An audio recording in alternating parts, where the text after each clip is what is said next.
Hey, what's up, guys? Welcome back to another episode 62. This one, my name is Form, and this is Formcast, and you're listening to this because I forced you. I'm just kidding. Thank you for listening. It means a lot to me. Today, some heavy stuff and some not so heavy things. We'll start with the not so heavy things because, I mean, why do we want to start with the heavy things? You know what I mean?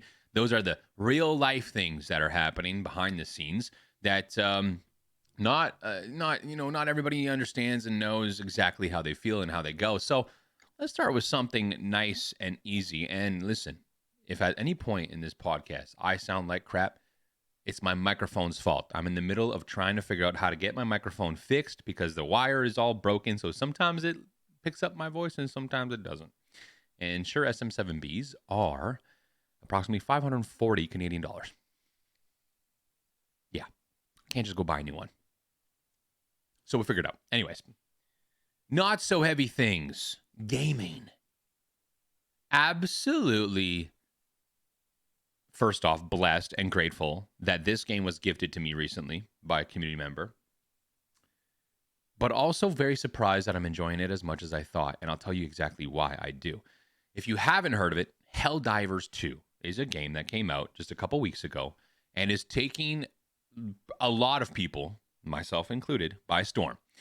No pun intended, because there are storms on the planet that you end up trying to liberate. However, if you're like me and you're born in the 80s or maybe early 90s and Starship Troopers was at some point on the TV with probably some of the most horrible CGI action graphics in a film, in my personal opinion, back then, regardless of that, it was amazing. If you liked Starship Troopers, you will love HELLDIVERS 2. If you don't know what it is, here's the premise of the game. You and potentially, if you want to squad up with your friends or other people that are on the game, you and three other, not four, but three, total of four of you, HELLDIVERS, geared up with armor, geared up with, different grenades, different weapons, different things, drop down from space, from your spaceship, your own spaceship. Mine's called the Fist of Justice. I think it's very fitting. Drop down onto multiple different planets. Now, you could either fight the bugs or you could fight the automatons, which are machine enemies. And you try and liberate planet after planet after planet in hopes of saving Super Earth, which is in the middle. When you look at the map going into your missions, you have Super Earth in the middle.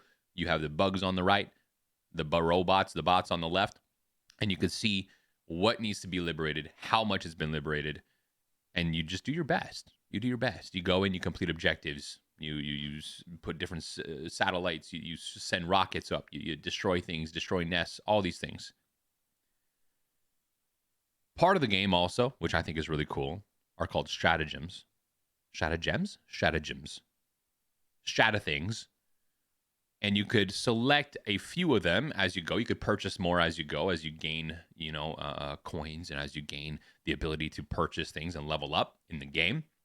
But you could purchase these, and while you're gaming, you got to hold the button down, and all your stratagems are again, I don't know if I'm saying that correctly, but all your stratagems are listed, and you have to use your arrow keys or your WASD, for example, to go up, down, left, right, in a sequence noted on the game in order to absolutely be able to throw that grenade down. I call it a grenade, but it's like a ball. It's like an orbital ball type thing. Throw that Pokeball down, and then your thing comes from down from your spaceship. And these could be machine guns. They could be exosuits. They have exosuits now. Or they could be like aerial strikes, rocket strikes, napalm strikes, different strikes, bomb strikes, all these things to help you defeat the enemy. I think that's really cool. And you've already seen people use their Stream Decks, their Elgato Stream Decks, to program hotkey buttons like hot keybinds, like I don't know what else you call them. Macros, I think they called. I don't even know. Don't yell at me if I don't say that properly. But essentially, you program one button on your Stream Deck to do this sequence of up, down, left, right, up, down, left, and that brings down your machine gun. And those combination of keys never change. So if you have it loaded, you can literally just hold your button and press your Steam Deck, and there's already been a picture of a guy, which I had an idea to do, strapped it to his arm while he's playing. How cool. Anyways, we're all children at the end of the day. That being said, that's not even the coolest thing about the game. It's fun. You get to shoot bugs, get to shoot enemies. You play with your friends. You throw grenades. The cinematics are great. It's a great game. It's Starship Troopers for adults in a video game. The coolest thing, though, two things, is that all of your efforts with your friends and every single other player on the game contribute to the highest goal, the main goal of making sure Super Earth is safe. So this is a game where when you go, this is real time. When you go on the game, you see the planet. It might be 57% liberated. You do your jobs, you play for a few hours or whatever it is, or if you're like a lot of people, you just play forever. And you try and liberate as much as you can. You do your part, you do your part, you do your part. Starship Troopers, right? You do your part. And then sometimes you can come in and then, oh, it's 60% liberated, but you haven't played in a couple days. It's because other people are contributing by playing the game and liberating these planets. The second coolest thing, which I think is the concept of that is the coolest thing, I think. It feels a bit more togetherness and a bit of more of a gaming community thing. You know what I mean? It's not just like, oh yeah, in my game of Helldivers, I have this much liberated. It's like, no, the Helldivers game, the community has liberated this much, for example.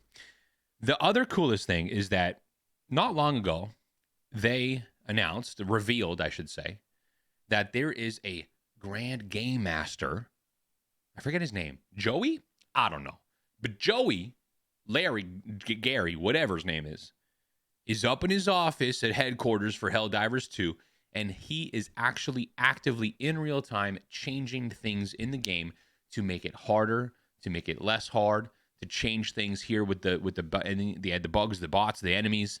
So, for example, one night, Joey, he didn't get the last slice of pizza out of the box. Well, guess what? He's a little upset. He might even go in there and put more bugs. All of a sudden, the bugs are pushing and pushing, getting closer to Super Earth, and then you get a major order, like we just had with the bot side of things, in order to go liberate this now because they are pushing hard. What does that do? That just gets every Helldiver down there and gets ready to go and lock and load it, baby. I think that's cool. I think that's super cool. The game itself works nicely. There's a few little times you get stuck, little bugs here and there. There are updates coming out. They released an update this past week where you couldn't buy anything after. There's a few things. The servers are very much so loaded. There's thousands and thousands and thousands of people playing this game. And when you go to a planet, you can actually see how many Helldivers are actively on the planet. Now, when you play the game, you don't see everybody. You see you and your squad and your missions and the bugs and the bots that you got to kill. But it's cool to know how many people are on the same planet as you, trying to liberate it as much as possible. With that being said, it's just something that is new and it's fresh. The content is absolutely amazing because there's team killing. I'm just going to leave that at that. Okay. I'm going to leave that one right there with you. But it's just really, really good. It's really fun. It's something that you can go on, do a couple missions. Missions last anywhere from 15 to 40 minutes, I'd say, probably on average. And there's a wide variety of them, and they're interactive missions. So you got to go to these things. You got to go to the panel, the terminal, let's say. You have to put another code in. And if you don't put the code in right, well, these bugs are coming at you, right? So it's a lot of teamwork, a lot of strategy, and making sure that you don't die. Yeah, and the game is being updated as we go, and they're adding new things, new weapons, new skins, all these things. It looks like it's very, very well backed up, and I'm hoping that it does not die off anytime soon. Now, real stuff real quick. Don't want to go into this too much because it is something that hits pretty hard for me. Update on Papa Form. For those who are listening, if you haven't heard, my dad, Papa Form, big... Not a big chatter and like that. He's never chatted in streams. He watches and so on and so forth. And for a while now, his heart had to be looked at and all this kind of stuff. We just got results this past week, a couple days ago, on Friday it was, that he does in fact need surgery for his aorta. Now your aorta, if you don't know, is where the blood is coming out and distributed into your body pretty much.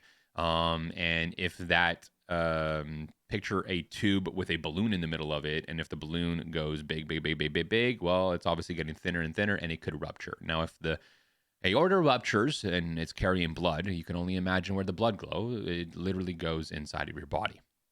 and you die very quickly, and there's no real kind of hopes for, oh, I'll call 911 or anything like that. It's pretty much that's it. So, needless to say, thankful that he's been tracked. They've been monitoring that that condition of his for quite some time, and it's the time now that they do need to do surgery. With that being said, the surgery is approximately 3 hours. We're told it'll take place in the next couple months, but the craziest thing is that, one, they don't exactly know where they have to operate, if it's closer to the heart or further down near the stomach area, so they can go through the stomach if not. But if it's by the heart, they got to go through the chest, open heart surgery, get the ribs out of there, get whatever they got to do done. They do have to stop his heart, they were told, at some point in order to get this done. And that's scary. I mean, any surgery is scary. I don't even want to get my shoulder operated on because I feel like I would be a gimp afterwards. I can't imagine what he's necessarily going through when it comes to heart surgery.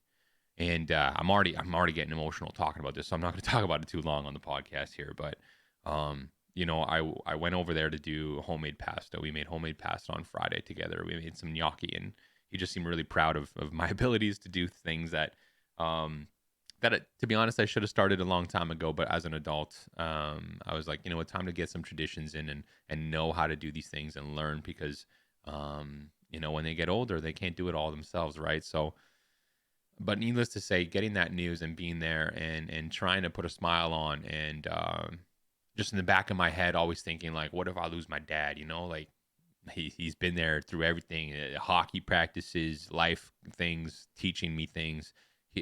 For some reason, my dad just knows a lot about everything. He was a machinist for 35, 40 years or whatever it was. But he knows a lot about everything, and he's done a lot of things. And did I pick up some of his bad habits? Yeah, probably. But needless to say, it's a scary thought. So that being said, if you have somebody and they might not be around for much longer, or they got some issues they're going through, give them a hug, tell them you love them, and try and make the best of it. All right. That's all I'm talking about. Because boy, oh boy, I'm gonna, yeah.